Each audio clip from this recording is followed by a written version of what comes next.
Hello friends, स्वागत है आपका हमारे चैनल सफलता का अड्डा पर। और आज 16 अक्टूबर 2020। आइए देखते हैं आज की करंट अफेयर्स में हमारा पहला क्वेश्चन क्या है। तो आज का हमारा पहला क्वेश्चन है, किस राज्य सरकार ने सरकारी नौकरियों में 33% महिला आरक्षण को मंजूरी दी है। कौन से आरक्षण को? महिला आरक्षण को मंजूरी दी है 33%। ये दी है पंजाब ने। किसने दी है? पंजाब की सरकार ने। जो सरकारी नौकरियां होती हैं उनके अंदर 33% की अगर हम बात करें तो ये जो आरक्षण दिया है ये महिलाओं के लिए कर दिया है, इसको मंजूरी दे दी है। अगर बात पंजाब की करें तो पंजाब की राजधानी चंडीगढ़ है। और पंजाब के अंदर आईएनसी यानी कि Indian national Congress Congress party की सरकार है। पंजाब के मुख्यमंत्री कैप्टन अमरिंदर सिंह हैं। वीपी सिंह बदनौर यहाँ के राज्यपाल हैं, यानी कि गवर्नर ऑफ पंजाब हैं वीपी सिंह बदनौर। आगे बढ़ते हैं, देखते हैं अगला क्वेश्चन क्या है। और एक और क्वेश्चन यहाँ से पूछा जा सकता है कि पंजाब किस देश के साथ अपनी सीमा बनाता है। तो आपको याद रखना है, पंजाब पाकिस्तान के साथ अपनी सीमा बनाता है, यानी कि वो कौन सा देश है। तो पंजाब पाकिस्तान के साथ अपनी सीमा बनाता है। अगला क्वेश्चन है हमारा, किस देश ने क्वाड समूह के विस्तार के लिए समान विचारधारा वाले देशों को आह्वान किया है। एक क्वाड समूह है।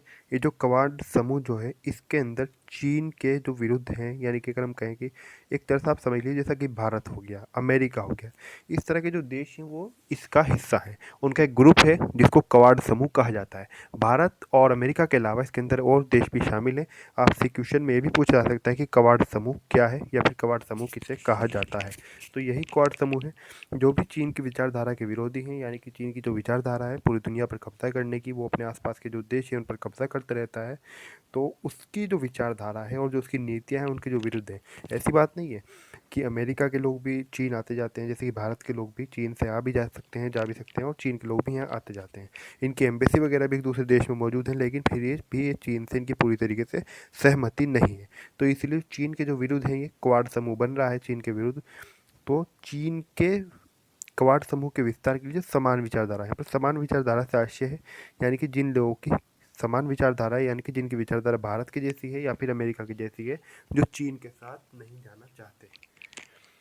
तो ये आह्वान क्या है? अमेरिका ने। किसने किया है? अमेरिका ने किया है, अमेरिका के राष्ट्रपति डोनाल्ड ट्रंप ने।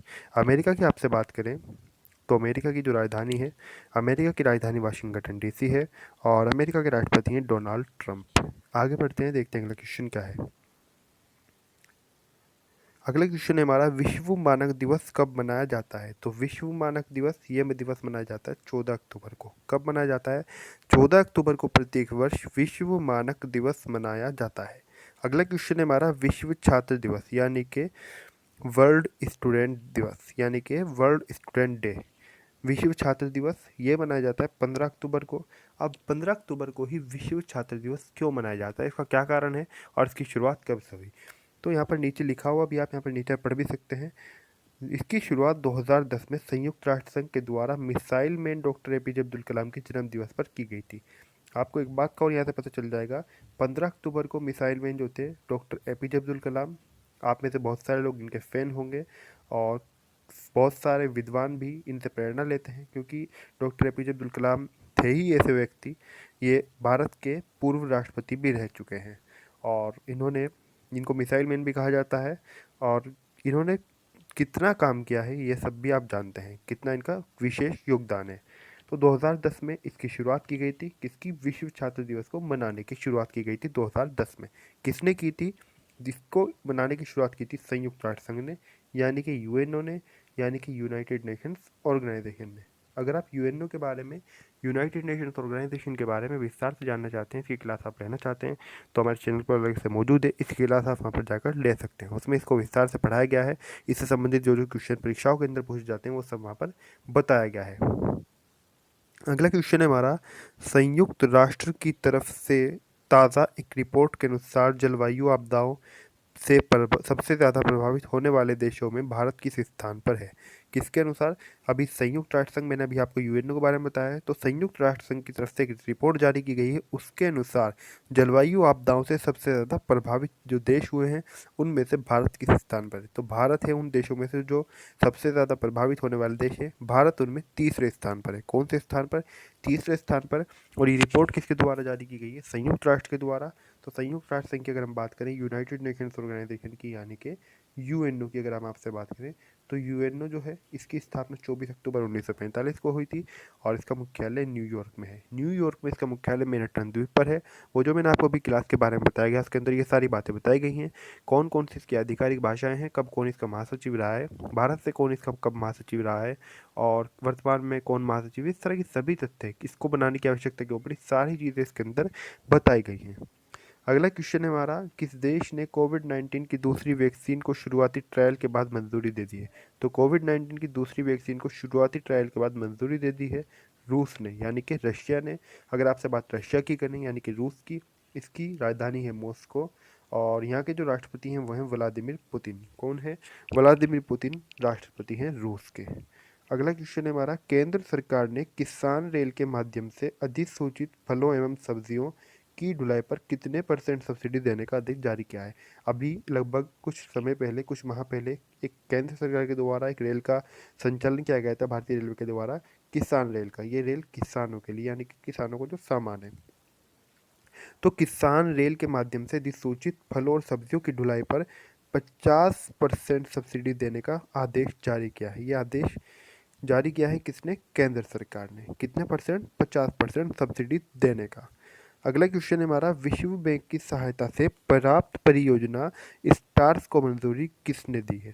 तो स्टार्स को मंजूरी दी है केंद्रीय मंत्रिमंडल ने, यानी कि कैबिनेट जो है केंद्रीय मंत्रिमंडल का जो समूह है उसने मंजूरी दी है।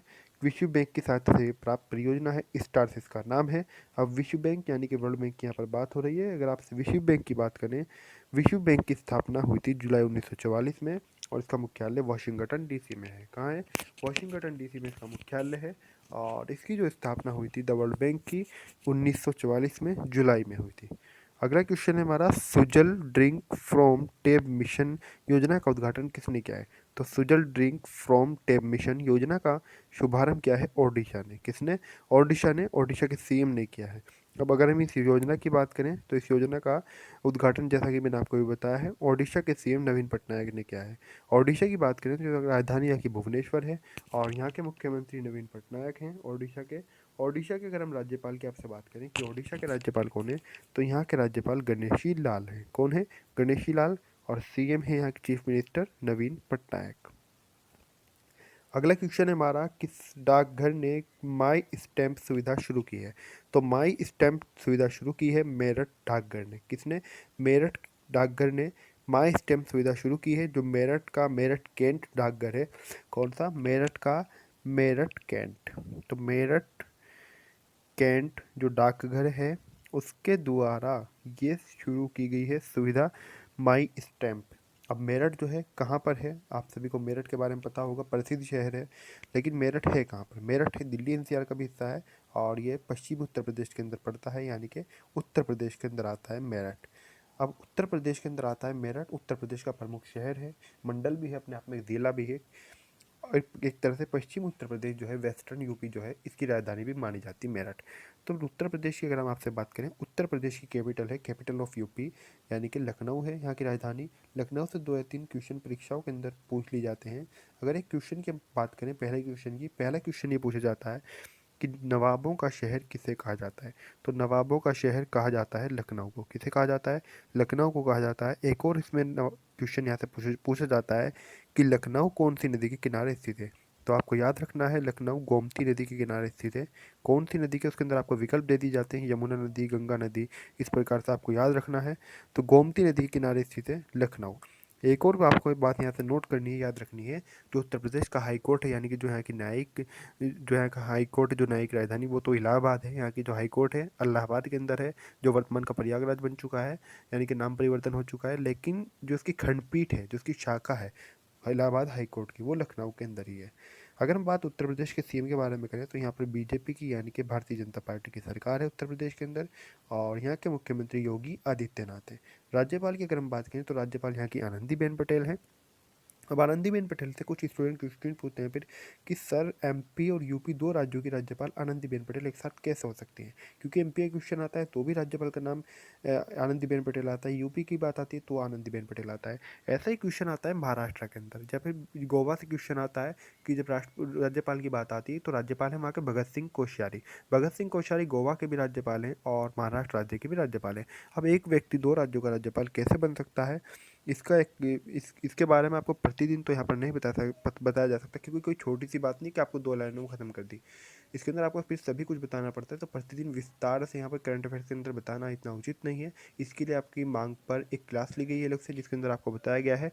उसके अंदर महाराष्ट्र वाला प्रकरण भी है, भगत सिंह कोश्यारी के बारे में भी और आनंदीबेन पटेल के बारे में भी, कि एक व्यक्ति दो राज्यों का राज्यपाल कैसे रह सकता है। उसके साथ साथ ये भी उसके अंदर बताया गया है कि जम्मू कश्मीर के अंतिम राज्यपाल कौन थे और जम्मू कश्मीर के अंदर अब राज्यपाल क्यों नहीं बनते हैं। तो आप उस क्लास को ज़रूर ले लें, उस क्लास को लेना ना भूलें। तो यहाँ की राज्यपाल कौन है, आनंदीबेन पटेल। अगर राजकीय वृक्ष की बात करें, राजकीय वृक्ष यहाँ का अशोक है, राजकीय पशु यहाँ का पलाश है। राजकीय पक्षी की बात करें तो सारस या क्रौंच यहाँ का राजकीय पक्षी है उत्तर प्रदेश का।